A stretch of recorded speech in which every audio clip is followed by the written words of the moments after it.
Hello বন্ধুরা, আমরা আবারও চলে আসলাম তুই আমার বিশ্বাস ছিলি গল্পের 4 নম্বর পর্ব নিয়ে। যাই হোক, আমরা কথা না বলে গল্পতে ফিরে যাই। ছাদের মাঝখানে গোল হয়ে বসে আড্ডা জমিয়ে তুলেছে রশ্মি, রাত, আয়রা, আরিশা, আইরিন, আহিন, আলভি। আরাতের বাঁ পাশে রশ্মি বসা, ডান পাশে আলভি বসা, তার পাশে আরিশা বসা, তার পাশে আহিন বসা, আহিনের পাশে আয়রা বসা, আয়রার পাশে আবার রশ্মি বসা। এইভাবেই আড্ডায় মগ্ন সবাই। সবাই আড্ডা দিলেও আড্ডার মাঝখানে অমনোযোগী হয়ে আয়রা আধ চোখে ছাদের এক কোণে তাকাচ্ছে বারংবার। তার মনে অন্য কিছু নিয়ে চিন্তায় বর্তমান। আর বাকি 5 জন আড্ডার মূল কেন্দ্রবিন্দু হইল আমান আরিশার প্রেম কাহিনী। আলভি এই সময় আরিশাকে বলে উঠল, আরিশা আপু, তোমার কি কোনো পিচ্ছি নদত নেই গো? আলভির কথায় সবাই আলভির দিকে তাকালো। আর আলভিকে অবাক হয়ে জিজ্ঞাসা করলো, কেন রে আলভি, ঘটনা কি, খুলে বলতো? তুই আমারে রেখে লাইন টাইন মারার চান্সে আছিস নাকি? আলভি সঙ্গে সঙ্গে মুখে হাত দিয়ে, তবা তবা তবা, আস্তাগফিরুল্লাহ আস্তাগফিরুল্লাহ। মায়াবতী, তুমি এই কথা কিভাবে বলতে পারলে? তোমাকে ছাড়া আমি অন্য কোনো মেয়ের দিকে কখনো লাইন মারার চেষ্টা করছি কখনো? তুমি তো আছো আমার জন্য। আলভির কথা বলেই একটু মুখে লজ্জার ভাব ফুটে তুলল। আলভির কথায় সবাই চোখ বড় বড় করে আলভির দিকে তাকালো। রশ্মি নাক সিটকে এবার আলভিকে বলতে লাগলো, এই ডপার, ওভার অ্যাক্টিং বন্ধ কর, এবার লাইনে আয়। বল, আরিশা আপুর ননদ থাকলে তোর কি কাজ তাতে? আলভি এবার সবাইকে দেখে নিয়ে আহিনের দিকে তাকিয়ে বলতে শুরু করলো, আসলে হয়েছে কি আপু, দেখো, আমার তো মায়াবতী আছে, তাই না? সেই জন্য আমি ভাবছি আমার বন্ধুরও তো কাউকে দরকার, তাই মেয়ের সন্ধান করতেছি। আর আরিশা আপুর ননদ থাকলে আমার বন্ধু একটু চান্স নিতে পারতো আর কি, সেটাই বলছিলাম। আহিন এবার মাথা ঝাঁকিয়ে নিজের দিকে আঙ্গুল তাক করে আলভিকে ইশারা করে বুঝাতে চাইলো, আমার জন্য? আলভি মাথা নেড়ে একটু কিউট হাসি দিয়ে বলল, তোর জন্য। তখন আবার আহিন বলতে লাগলো, শালা তুই দাঁড়া, ওখানে দেখাচ্ছি তোকে মজা। আহিন কথাটা বলেই নিজের জায়গা থেকে উঠে আলভির দিকে আসতে নিল। আলভি তখনই নিজের জায়গা ছেড়ে দৌড় দিয়ে বলতে লাগলো, এই জন্যই কারো উপকার করতে নেই, শালা তোরে আমি অভিশাপ দিলাম, সিঙ্গেল মরবি আজীবন, তাও তোর কপালে কোনোদিন মেয়ে জুটবে না। কথা বলেই আলভি দৌড় দিল। আহিনও আলভির পিছনে দৌড় দিল আলভিকে ধরার জন্য। দুজনের দুষ্টামি দেখে একসঙ্গে 4 জন হেসে উঠল। হাসতে হাসতে রশ্মি আরিশাকে বলে উঠল, আরিশা আপু, তুমি কিন্তু সত্যিই অনেক লাকি, আমান ভাইয়ের মতো এমন একটা মানুষ পেয়েছো। দেখছো এই কয় মাসে খুব সহজেই সবার সঙ্গে কি সুন্দরভাবে মিশে গিয়েছে। কথা বলে রশ্মি সাদের এক কোণের দিকে তাকালো। রশ্মির তাকানো দেখে বাকি 3জনও সেই দিকে তাকালো। আমান আর হাবিব একসঙ্গে কি নিয়ে যেন হাসাহাসি করতেছে। আশিক সাদের কিনারে বসে সিগারেট টানতেছে এবং কি তাদের সাথে আড্ডায় মগ্ন হচ্ছে।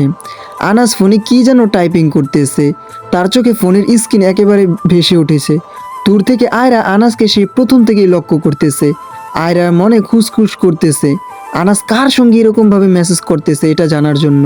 এদিকে আরিশা আমানের দিকে তাকিয়ে মুচকি একটা হাসি দিয়ে বলে উঠল, হুরে, অনেক ভাগ্যবতী, ওর মতো এমন একজন কেয়ারিং হাজবেন্ড ভাগ্যবতী মেয়েদের কপালেই জোটে। আমান, আশিক, হাবিব আরিশাদের দিকে আসতে আসতে বলে উঠল, আমাদের নিয়ে এরকম কি কথা হচ্ছে, আমাদেরকেও একটু বলো, আমরাও শুনে ধন্য হই, বলো।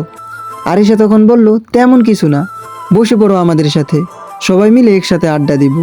আশিক ভাইয়া তো গিটার নিয়েই এসেছে, আজকে গান হবে, ঠিক আছে ভাইয়া? হাবিব, আমান, আশিক ছাদের মেঝেতে বসতে বসতে আশিক বলতে লাগলো, হ্যাঁ, গান তো হবেই, তবে এটা আজকে আমাদের গলায় না, আমাদের গলায় তো সব সময় গান শুনে থাকো, এখন তোমাদের যে কোনো একজনের গলায় গান গাইতে হবে। আজকে বলো কে গান গাইবে? তখন আবার রশ্মি বলে উঠল, ভাইয়া, আয়রা আপুর গলায় কি কখনো গান শুনেছেন? আশিক বলল, না।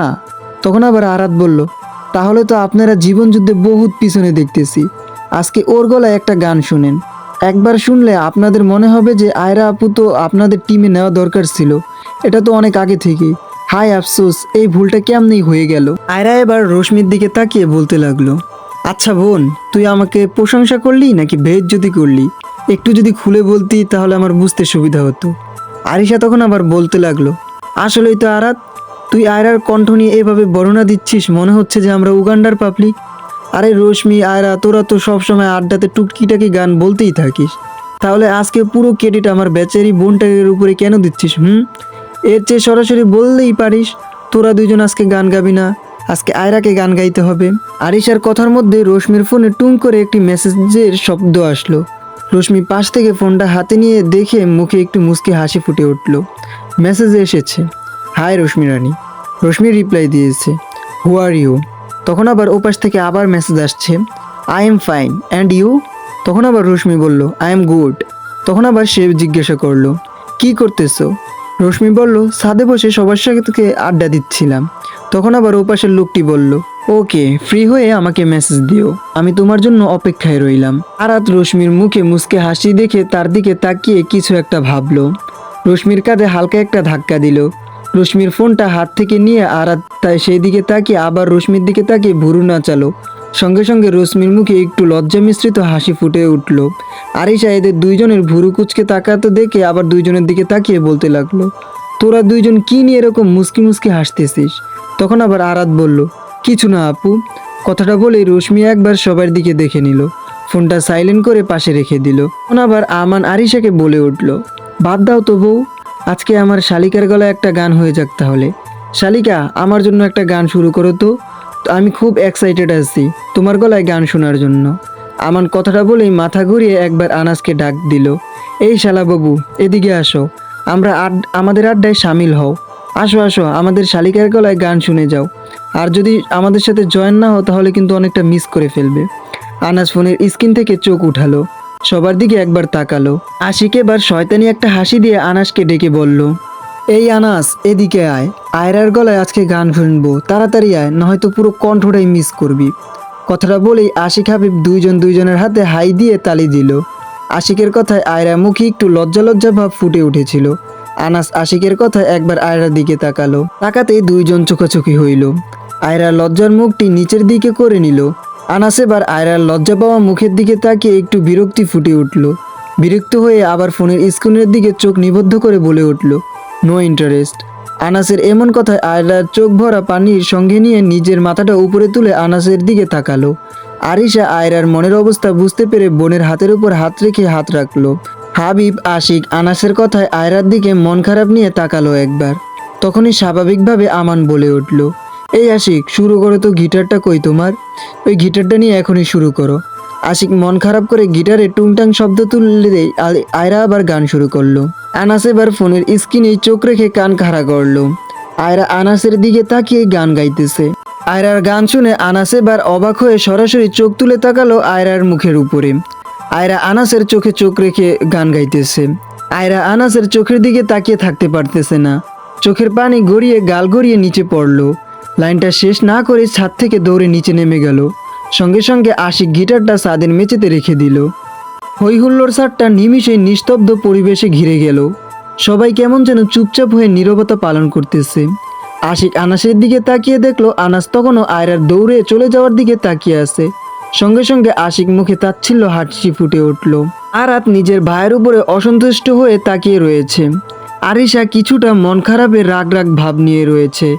আমান শুধু অবাক হয়ে সবাইকে দেখে যাচ্ছে। হাবিব মেসের দিকে তাকিয়ে চুপিচাপ বসে রয়েছে। এই সব কিছু লক্ষ্য করে রশ্মি পরিবেশটাকে স্বাভাবিক করতে বলে উঠল, এই আরাত, চল তো আমরা নিচে যাই, অনেক তো আড্ডা হলো এখানে, আর কাকিমণিরা একা একা কাজ করতেছে, চল নিচে চল। এই আরিশা আপু, নিচে যাওয়া যাক তাহলে। এবার আমানের দিকে তাকিয়ে বলতে লাগলো, ভাইয়া আপনিও চলেন নিচে, বড় আব্বুরা এসেছে, বড় আব্বুদের সঙ্গে কথা বলবেন আপনার। এখন তো সন্ধ্যা হয়ে গিয়েছে, হয়তোবা ফুফা ফুপুও চলে এসেছে। আমান মাথা নাড়িয়ে হা বলার আগেই আরিশা আগে আগে কাউকে কিছু না বলেই নিচে চলে গেল। আরাত এবার রাগের রূপ নিয়ে নিজের ভাইয়ের মুখের দিকে তাকিয়ে সেও নিচে চলে গেল।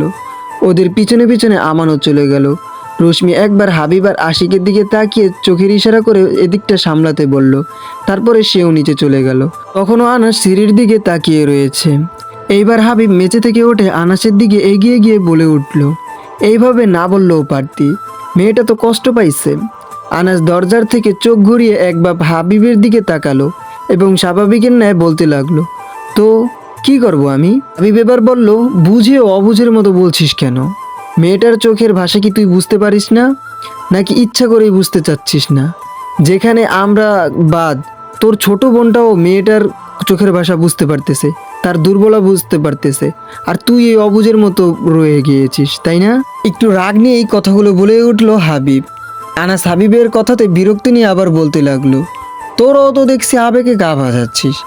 আরে ভাই, ওর বয়সই বা মাত্র কত হবে, মাত্র 17-তে পা দিল। এই বয়সে এমন একটু পাগলামি করবেই, তাই বলে কি আমি ওর পাগলামিতে নাচবো নাকি? হ্যাঁ, আজব বিষয় তো। কথাটা বলেই আবার ফোনের দিকে তাকালো আনাস। হাবিব এবার আনাসের কাছ থেকে ফোনটা কেড়ে নিতে নিতে বলতে লাগলো, কি তখন থেকে ফোনের ভিতরে ঘোটাঘুটি করতেছিস? এখানে তোকে আমরা এরকম একটা ইম্পর্টেন্ট কথা বলতেছি আর তুই ফোন নিয়ে পড়ে আছিস। কার সঙ্গে এত চ্যাটিং করতেছিস দেখি তো। কথাটা বলেই ফোনটা কেড়ে নিয়ে নিল এবং যে চ্যাটিংগুলো দেখতে লাগলো হাবিব। এবার আনাস আবার একটু বিরক্ত নিয়ে হাবিবকে বলতে লাগলো, বাজে না বকে আমার ফোনটা আমাকে দে, তোদের ইম্পর্টেন্ট কথা আমার জানা আছে। সেই তো এই ইডিয়েটটাকে নিয়ে আবার কথা বলতে শুরু করবি। পাগল মেয়ে একটা, পড়াশোনা বাদ দিয়ে সারাদিন উপন্যাস নিয়ে পড়ে থাকে আর উপন্যাসের ক্যারেক্টারগুলো বাস্তবে রূপান্তর করতে এইসব উদ্ভট পাগলামিগুলো বের করে। আর দেখ কি অদ্ভুতভাবে সবগুলো মিলে ওর পাগলামিকে উৎসাহ দিয়ে যাচ্ছিস তোরা, যেটা ওর ভবিষ্যতের কেরিয়ারের প্রবলেম হয়ে দাঁড়াবে। তার প্রমাণ দেখবি তোরা।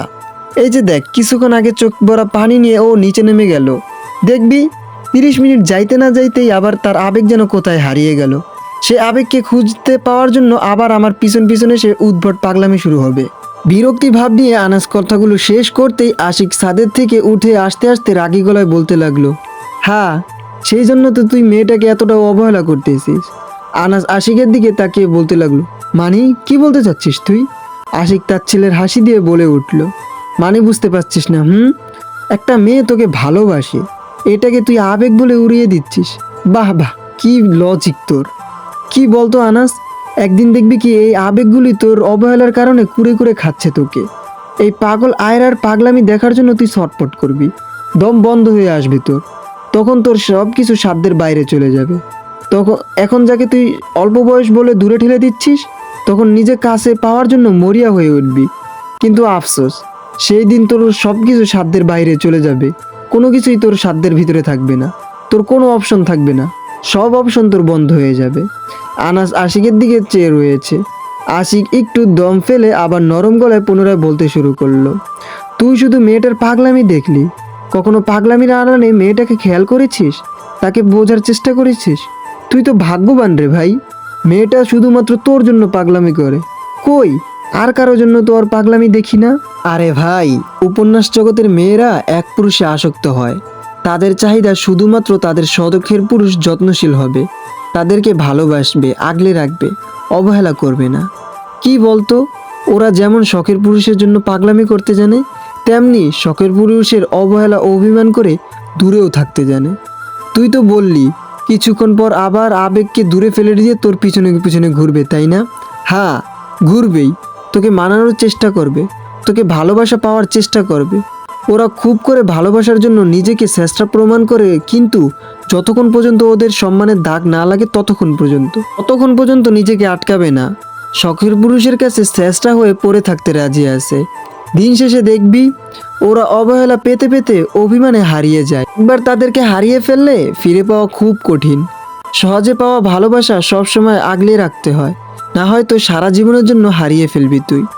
আশিকের দীর্ঘ কথাকে পাত্তা না দিয়ে আনাস তাচ্ছিল্যের হাসি দিয়ে কথাগুলোকে ব্যঙ্গ করে আবার বলতে লাগলো, মেয়েদের সঙ্গে ফ্লার্ট করা ছেলেটাও দেখছি আজ আমাকে জ্ঞান দিচ্ছে। অনেক উন্নতি হয়েছে দেখছি তোর। এই উন্নতিটা কবে থেকে হইলো সেটা বলতো? ফ্লার্ট করতে করতে কারো প্রেমে পড়ে গেলি নাকি? রাতের মধ্যে এতটা পরিবর্তন হলি কিভাবে?